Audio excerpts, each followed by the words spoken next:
Oi, que a paz e a graça de Deus seja com cada um de nós. Mais uma vez estamos aqui para a análise da nossa lição da Escola Sabatina, que não é outra coisa senão o estudo da Palavra de Deus através de perguntas e respostas. Temos um título muito interessante, Daniel, Deus é o meu juiz. E vamos meditar nessa lição que tem lições maravilhosas para nós, mas antes disso vamos pedir a direção do nosso Pai Celestial.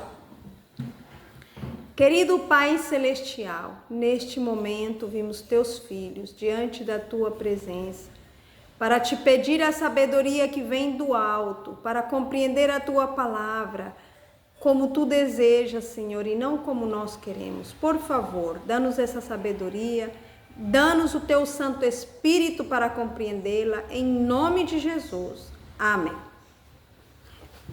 Bom, vamos então ao que nos interessa, mas antes disso quero lhe dizer que se você puder nos colaborar, deixando o seu joinha, é muito bom, porque isso faz que a plataforma do YouTube possa entender que você está gostando, que vocês estão gostando deste conteúdo e dessa maneira possa compartilhar com outras pessoas também. Você também pode compartilhar com pessoas que você conhece e você acha que essa palavra de Deus vai ser de bênção para elas, tá bom?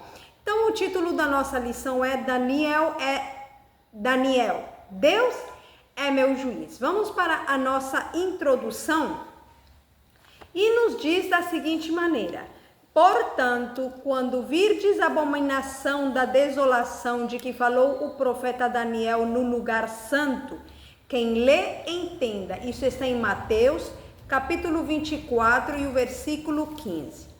Quando, logo no início do reinado de Joaquim, Nabucodonosor pela primeira vez sitiou e capturou Jerusalém e transportou a Daniel e seus companheiros, juntamente com outros especialmente escolhidos para o serviço na corte de Babilônia.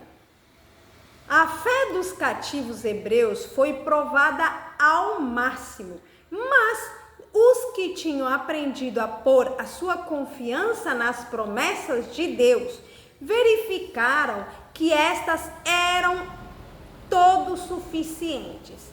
Em cada experiência, porque foram chamados a passar durante a sua estadia numa terra estranha, as Escrituras provaram-se-lhes um guia e um arrimo. Então, mesmo que o povo de Israel foi levado cativo para outra nação, neste caso a Babilônia, tinha alguns, os que eram fiéis, que colocaram toda a sua confiança no Senhor, por mais de que estivessem no meio de problemas, de dificuldades e de entraves. Aqui diz que as Escrituras provaram-se para eles, ou tornaram-se-lhes para eles como uma guia e um arrimo, ou seja, através da palavra do Senhor, eles encontraram consolo, alívio, esperança, que é o que nós também encontramos. Vamos para a nossa pergunta número 1, que diz da seguinte maneira: de acordo com o livro de Daniel, o que aconteceu durante os anos 606 a 605 a.C., vamos ler o versículo e nós vamos entender o que está dizendo ali que aconteceu nesses anos. Nos diz assim: no ano terceiro do reinado de Joaquim, rei de Judá, veio Nabucodonosor, rei da Babilônia, a Jerusalém e a sitiou.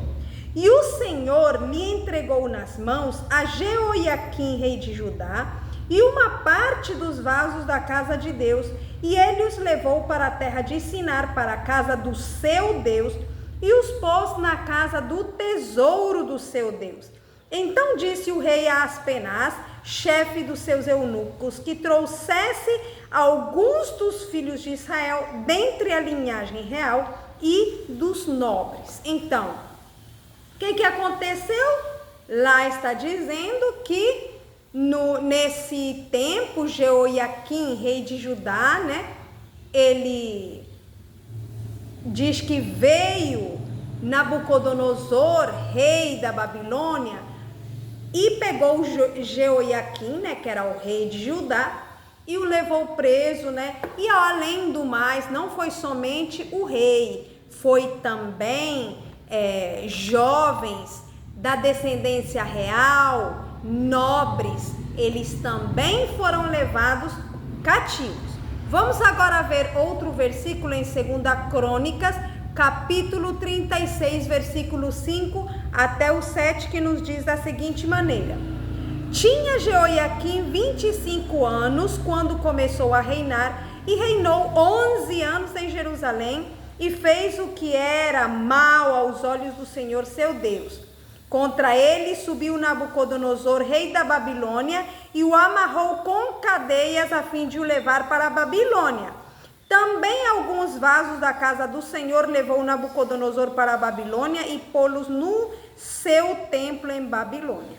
Então, mais uma vez, confirmando que Jeoiaquim foi levado para a Babilônia, e não somente ele, como nós já vimos, jovens da descendência real, também vasos da casa do Senhor foram levados para a Babilônia e colocados na casa do Deus do rei da Babilônia.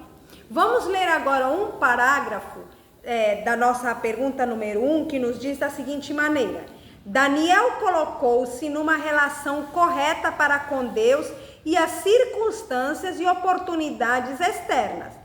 Fora levado como cativo para a Babilônia e com outros colocado sob treinamento para ser preparado para um lugar na corte do rei.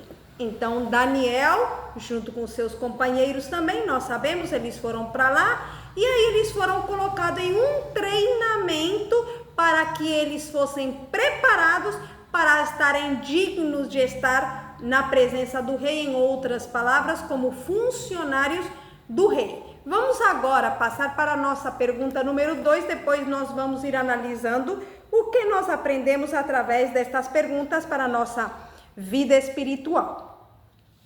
Pergunta número 2: quais jovens estavam presentes na corte babilônica e como o projeto de Nabucodonosor a respeito deles se realizou? Daniel capítulo 1, versículo 4 e 6 até o 7 nos diz: jovens em quem não houvesse defeito algum, de bela aparência, dotados de sabedoria, inteligência e instrução, e que tivessem capacidade para assistirem no palácio do rei e que lhes ensinasse as letras e a língua dos caldeus. Ora, entre eles se achavam dos filhos de Judá, Daniel, Ananias, Misael e Azarias. Mas o chefe dos eunucos lhes pôs outros nomes, a saber, a Daniel, o de Beltesazar, a Ananias, o de Sadraque, a Misael, o de Mesaque, e a Azarias, o de Abidnego. Então, a nossa pergunta nos diz: quais jovens estavam presentes na corte babilônica? Daniel, Ananias, Misael e Azarias, que receberam outros nomes lá, que chegarão a ser Beltesazar, né? Daniel foi Beltesazar, Ananias, Sadraque, Misael, Mesaque e Azarias, Abidnego.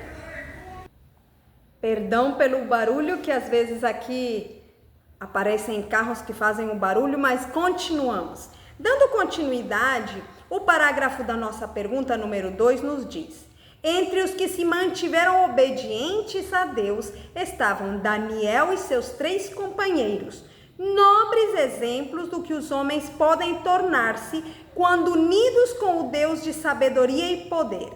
Vendo nesses jovens a promessa de habilidade digna de nota, Nabucodonosor determinou que fossem educados para ocupar importantes posições em seu reino. O rei não compeliu os jovens hebreus a renunciarem sua fé em favor da idolatria, mas esperava alcançar isto gradualmente, dando-lhes nomes significativos de idolatria, levando-os diariamente à íntima associação com costumes idólatras e sob a influência de sedutores ritos do culto pagão, ele esperava induzi-los a renunciar à religião de sua nação e unir-se ao culto dos babilônios. Então, vemos aqui que Daniel e seus 3 companheiros, Daniel, Ananias, Misael e Azarias, são os jovens que foram também levados ou foram apresentados na corte de Babilônia. Agora, como o projeto de Nabucodonosor a respeito deles se realizou, ele tinha um projeto de educá-los e de dar-lhes uma instrução para que eles pudessem estar ali como funcionários seus no seu reino.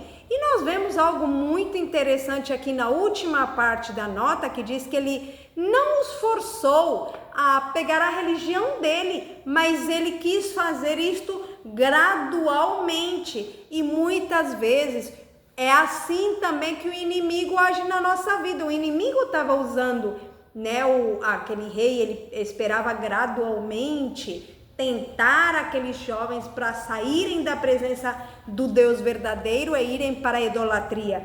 Hoje também o inimigo ele faz a mesma coisa. Ninguém sai da igreja ou ninguém sai dos princípios verdadeiros bíblicos de um dia para o outro. É pouco a pouco. Começa ali bebendo uma bebidinha que não deve beber, vestindo uma roupinha que não deve vestir, falando uma palavrinha que não deve falar, e assim, pouco a pouco, vai sendo puxado para o mundo, até que, quando menos pensa, já está no mundo. Mas, como nós vimos nesta nota, Daniel e seus companheiros serão nobres exemplos do que os homens podem tornar-se quando unidos com o Deus de sabedoria e poder.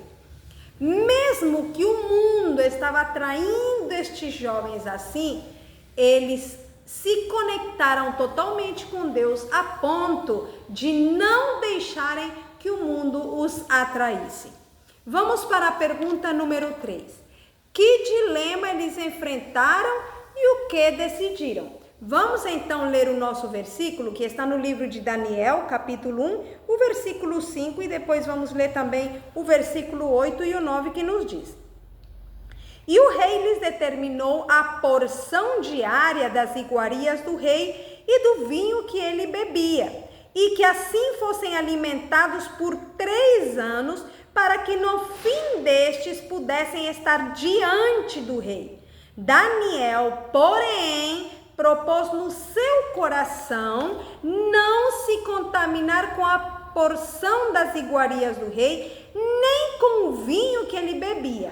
Portanto, pediu ao chefe dos eunucos que lhe concedesse não se contaminar. Ora, Deus fez com que Daniel achasse graça e misericórdia diante do chefe dos eunucos. Muito interessante. Então, nós vimos aqui que dilema eles enfrentaram e o que decidiram. O dilema foi que eles estavam sendo, vamos dizer, forçados a consumir uma alimentação a qual eles não estavam acostumados a consumir, especialmente porque essa alimentação, essas iguarias do rei, essas carnes e todas essas comidas que estavam ali naquela mesa, em geral eram oferecidas aos ídolos, e eles não estavam acostumados a comer esse tipo de comida, e menos sendo oferecida aos ídolos. O que eles decidiram então? Ali nós vemos que Daniel, ele diz que propôs no seu coração não se contaminar com a comida do rei, nem com o vinho que ele bebia. Então, aqui nós vemos algo muito importante. Quando nós temos princípios, quando nós temos valores, não é Deus que decidiu por Daniel. Deus não decidiu por Daniel nem pelos seus companheiros. Foram eles quem decidiram ser fiéis ao Senhor. E aí o que Deus fez? Quando eles decidiram fazer a vontade de Deus, aqui na última parte diz que Deus fez com que Daniel achasse graça e misericórdia diante do chefe dos eunucos, para que lhe concedesse o seu pedido, que nós vamos ver mais ali à frente. Vamos ler o parágrafo para ver qual lição nós podemos tirar daqui. Diz assim: quando Daniel e seus companheiros foram postos à prova, permaneceram firmemente do lado da retidão e da verdade. Não agiram de forma caprichosa, mas inteligente. Na verdade, esta palavrinha caprichosa está mal traduzida, né? Que nós sabemos que esse daqui está sendo traduzido de outra língua para cá. Ela não é de forma caprichosa, mas eles não agiram de forma teimosa. É isso que está querendo dizer. Eles não agiram de forma teimosa, mas inteligente. Eles decidiram que, como a carne não fizera parte de sua dieta no passado, não a comeriam no futuro. E assim como o vinho fora proibido a todos os que se dedicassem ao serviço de Deus, decidiram que não o beberiam. Sabiam do que sucedeu aos filhos de Arão e que o vinho lhes turvaria a mente, que a indulgência ao apetite lhes turvaria a capacidade de discernimento.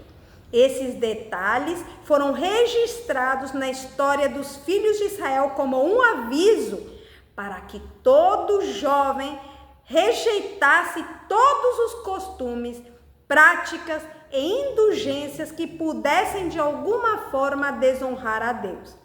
Daniel e seus companheiros não sabiam qual seria o resultado da sua decisão. Sabiam apenas que isso lhes custaria a vida, mas resolveram seguir o caminho reto da rigorosa temperança, mesmo estando na corte da licenciosa Babilônia. É muito interessante aqui, confirmando aquilo que está falando, da decisão que estes jovens tomaram. Nós também precisamos tomar decisões firmes ao lado da verdade. Aqui está dizendo que aquelas bebidas que eles bebiam iam turvar a mente deles, alimentação que não é saudável, bebida que não é saudável, ele só embota a mente das pessoas. Tenho visto ultimamente um monte de, se você abre o YouTube ou onde tem notícias, quantos acidentes acontecem por causa de pessoas que dirigem carro estando baixo controle da bebida. Muitas vezes tem pessoas que talvez nem seja bebida, mas às vezes estão cheias demais, comem demais e estão com a mente cheia de sono, vão dormindo, às vezes dormitam dirigindo os carros. Quantos acidentes acontecem? E não é somente isso, até para pensar, até para raciocinar, o que nós comemos e o que nós bebemos vai abrir a nossa mente para o bem ou então será para o mal. E é isto que Daniel e seus companheiros, eles refletiram e decidiram a sua vida pelo lado, como diz aqui, da rigorosa temperança. Ou seja, deixar tudo aquilo que não é saudável e ir pelo princípio do Senhor. Mesmo estando, diz aqui, na corte da licenciosa Babilônia, eles estavam ainda, podiam pensar que estavam em risco da sua própria vida, mas mesmo assim eles decidiram ser firmes. Pergunta número 4. O que eles propuseram a Melzar, o encarregado? Vamos ver qual foi a proposta que eles fizeram a esse chefe dos eunucos que era o encarregado. Diz assim a palavra do Senhor: e disse o chefe dos eunucos a Daniel: tenho medo do meu senhor o rei, que determinou a vossa comida e a vossa bebida, pois veria ele os vossos rostos mais abatidos do que dos outros jovens da vossa... Ou seja, haveria os vossos rostos mais abatidos do que os jovens da vossa idade? Assim poríeis em perigo a minha cabeça para com o rei. Então disse Daniel a Melzar, a quem o chefe dos eunucos havia posto sobre Daniel, Ananias, Misael e Azarias: experimenta, peço-te, os teus servos 10 dias.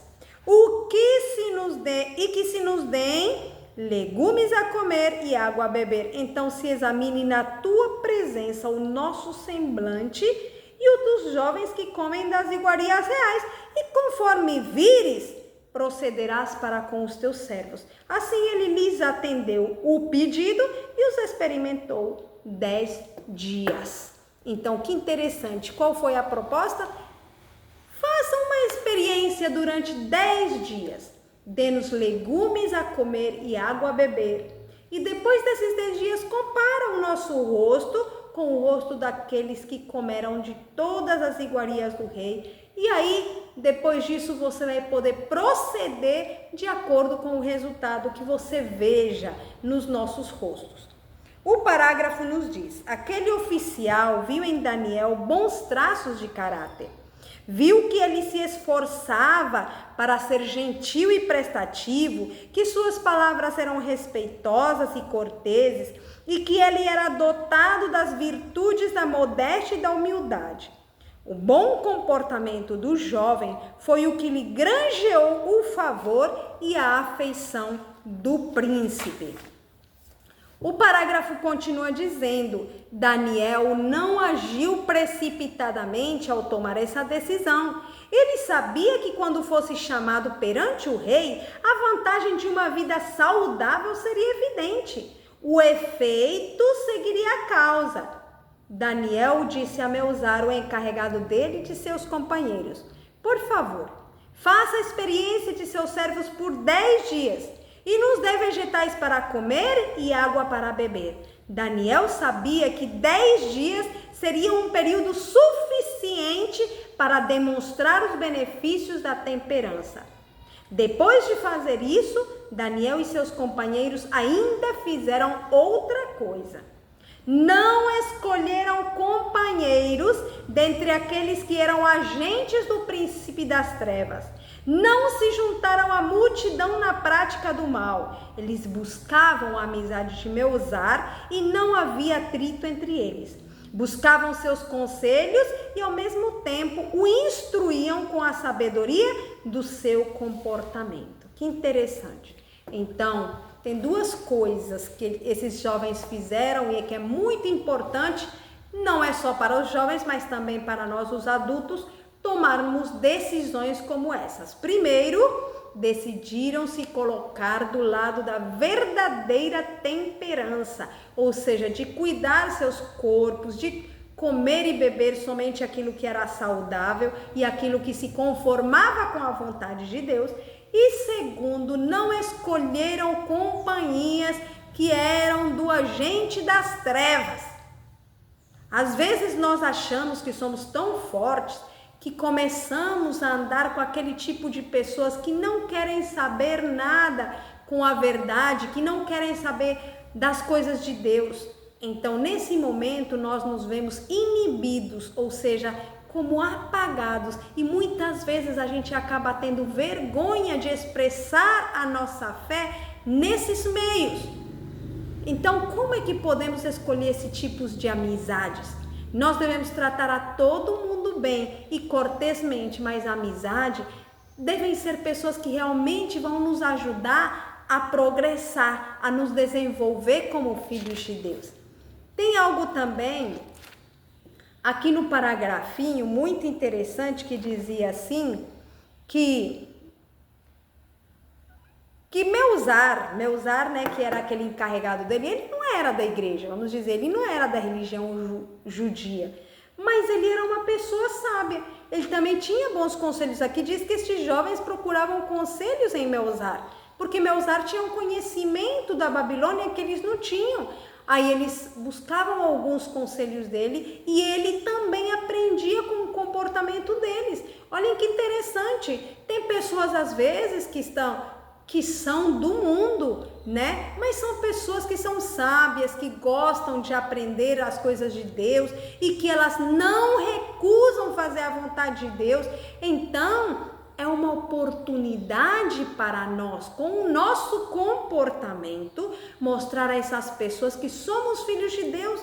Algo muito interessante no parágrafo é que Daniel, ele não foi uma pessoa áspera, não foi uma pessoa desumana, não foi uma pessoa ignorante com essas pessoas que não eram da sua religião. Muitas vezes nós pensamos, não, porque a minha religião é o que tem razão, o que eu tô crendo é a verdade e, portanto, a verdade deve ser dita. E então agimos de maneira descortês, agimos de uma maneira áspera, agimos de uma maneira que nem nós não gostaríamos que nos tratassem dessa forma. Aqui tem uma lição muito importante. Nós precisamos fazer propostas, né? Neste caso, eles estavam num lugar que eles não podiam decidir por outra coisa, mas sim eles podiam fazer alguma proposta para algo bom. Eu me lembro que na faculdade onde eu estou estudando, teve um momento que tinha uma atividade que nós tínhamos que fazer. E quando nós fizemos essa atividade, tinha que fazer um lanche lá pro povo. Então, eles falaram, vamos fazer um cafezinho. E eu digo, olha, eu gostaria de fazer um lanchezinho assim um pouco mais saudável. Que tal se a gente faz um suco de maracujá? A gente oferece uma salada de frutas para as pessoas. E graças a Deus isso foi feito. E o café, assim, eles são de lá, eles colocaram lá em outro lugar, mas o lugar onde a gente deu o lanchezinho, a gente deu algum suco de laranja, suco de maracujá, suco de cupuaçu, ou seja, coisas mais saudáveis. Onde nós estamos, nós podemos dar sugerências com educação. Lógico que a gente não vai forçar, tudo tem que ser no seu tempo, mas a gente tem que ter muita educação para falar as coisas, não ser, não, eu não vou comer tal coisa e pronto, ninguém vai me forçar. Já pensou se Daniel e seus companheiros tivessem dito isso? Talvez a cabeça deles tinha sido cortada na hora, porque rebeldia não é aceito.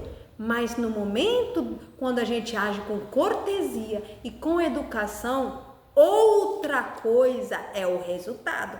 Assim também, muitas vezes, queremos que os nossos filhos, os nossos parentes, outras pessoas venham a ser parte da nossa fé quando nós agimos descortesmente, agimos de uma maneira brutal, não assim talvez com golpes, mas de uma maneira tão áspera, tão isenta de amor e de carinho, que ninguém deseja ter esse tipo de religião. Que nós não sejamos isso. Vamos aprender desta lição de Daniel e seus companheiros, que foram corteses, amáveis, educados, tanto que chamaram a atenção dos dirigentes ali, e como diz a palavra do Senhor, Deus fez que eles caíssem em graça diante desses dirigentes que lhes ouviram a petição.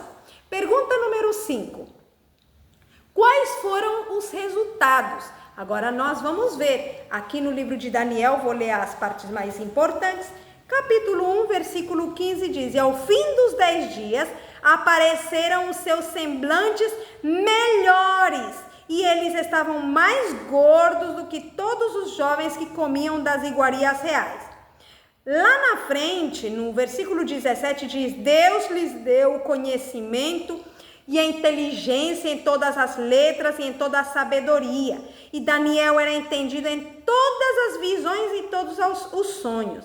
No versículo 19 diz: entre todos eles não foram achados outros tais como Daniel, Ananias, Misael e Azarias.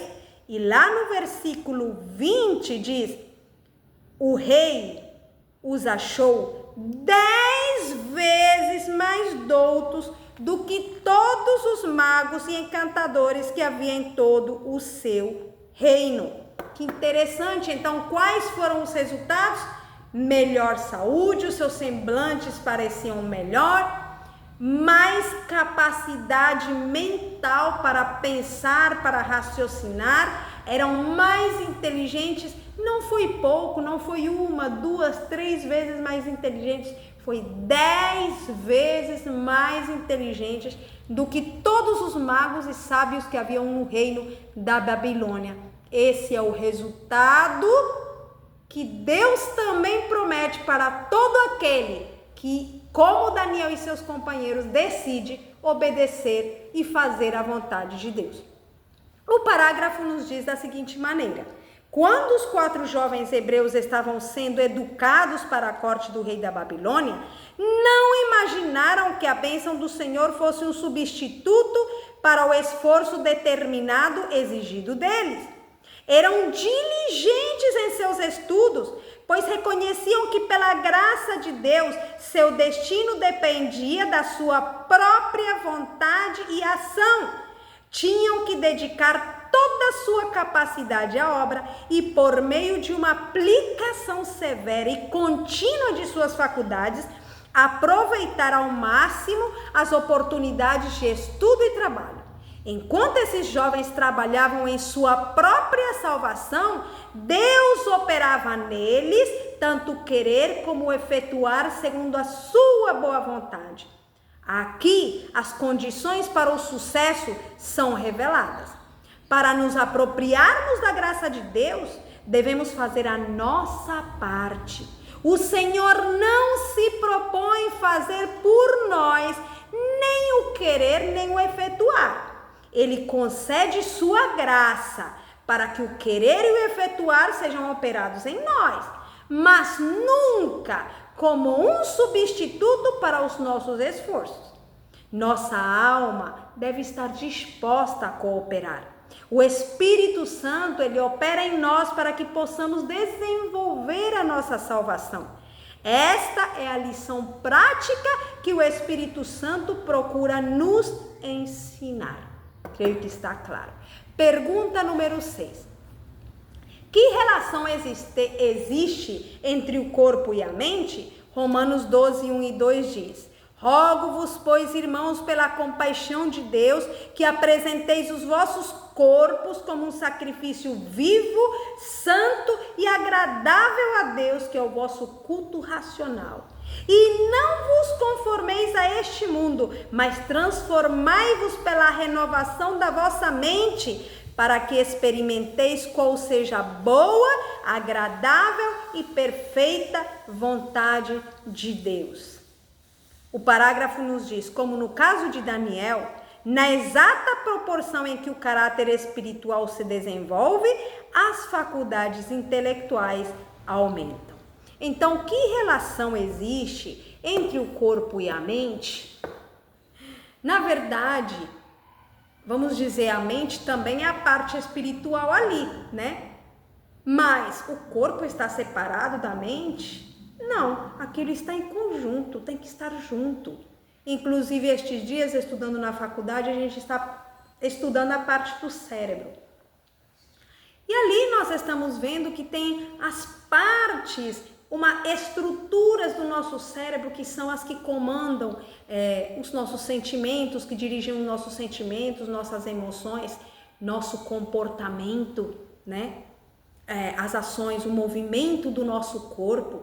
Então, o corpo, as estruturas do nosso corpo, elas ajudam também nas nossas emoções, nos nossos pensamentos. Então, aquilo ali não está separado, não, tem que estar junto.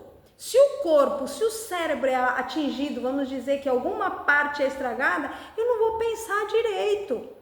Por quê? Porque o corpo está unido com o espírito, então tem uma relação estreita. Por isso é que o apóstolo Paulo diz: apresentai os vossos corpos como sacrifício vivo, santo e agradável a Deus. E depois ele diz: e não vos conformeis a este mundo, mas, como é que diz? Mas transformai-vos pela renovação da vossa mente. É o que nós pensamos também. O mesmo apóstolo Paulo, em outro versículo em Filipenses, diz: tudo que é puro, tudo que é santo, tudo que é amável, nisso pensai. E muito tem que ver os nossos pensamentos também, o que nós fazemos com o nosso corpo, as ações que nós tomamos. Pergunta número 7. Qual é o propósito de Deus para seus filhos? 1 Coríntios, capítulo 6, versículo 19 e 20 diz: ou não sabeis que o vosso corpo é santuário do Espírito Santo que habita em vós, o qual possuís da parte de Deus e que não sois de vós mesmos? porque fostes comprados por preço. Glorificai, pois, a Deus no vosso corpo e no vosso espírito, os quais pertencem a Deus. Então, qual é o propósito de Deus para seus filhos? Que o glorifiquemos.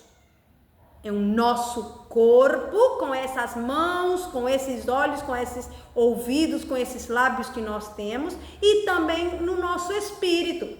Glorificai, pois, a Deus no vosso corpo e no vosso espírito, diz, os quais pertencem a Deus. Então, queridos irmãos, vamos ler aqui um último parágrafo, tá? Que nos diz: Daniel e seus 3 companheiros tinham uma obra especial a realizar. Embora recebessem grandes honrarias nessa obra, não se exaltavam de forma alguma. Eram eruditos, eram treinados tanto no conhecimento secular quanto no religioso, mas haviam estudado a ciência sem contaminação. Eram equilibrados porque se entregaram à direção do Espírito Santo. Esses jovens deram a Deus toda a glória de suas habilidades físicas, científicas e religiosas. Seu conhecimento não foi obra do acaso. Eles adquiriram sua erudição pelo uso fiel de suas faculdades e Deus lhes deu habilidade e entendimento. Que interessante. Daniel e seus companheiros se entregaram de cheio ao Senhor. E não é que eles só ficavam estudando a Bíblia, não. Eles estudaram também os estudos seculares, mas eles não permitiram se contaminar. Eles sabiam ciência, sabiam de religião, eles sabiam as coisas seculares, mas eles tinham entregado sua vida a Deus. Agora a pergunta para nós é: como estamos utilizando as faculdades que Deus nos deu? Os dons que Deus me deu, a minha profissão, o meu conhecimento teórico que eu tenho, ou talvez uma profissão, o meu trabalho que eu faço, como estou usando? Será que estou glorificando a Deus no meu corpo e no meu espírito que é de Deus? Se eu até agora vejo que não tenho entregado, assim como Daniel e seus companheiros, o meu corpo e espírito para dar honra e glória a Deus, então que hoje, que neste momento seja a nossa oportunidade para dizer: Senhor, toma minha vida, toma meu coração, para que desta maneira eu possa te glorificar. Vamos então fazer uma oração entregando ao Senhor a nossa vida inteira a Ele. Querido Pai Celestial, obrigada por esta lição maravilhosa, porque ela nos ensina quão importante é a entrega do nosso corpo, como também do nosso espírito, para que a nossa mente, o nosso ser completamente possa te glorificar. Perdão, Senhor, porque muitas vezes não temos usado os nossos talentos, as faculdades que tem nos dado, unicamente para a honra do Teu nome, mas muitas vezes egoístamente. No entanto, hoje, Senhor, toma-nos em Teus braços, ajuda-nos a que tudo que nós temos e somos, possamos utilizá-lo para a honra e glória do Teu nome. Em nome de Jesus. Amém. Bom, que Deus abençoe a todos nós.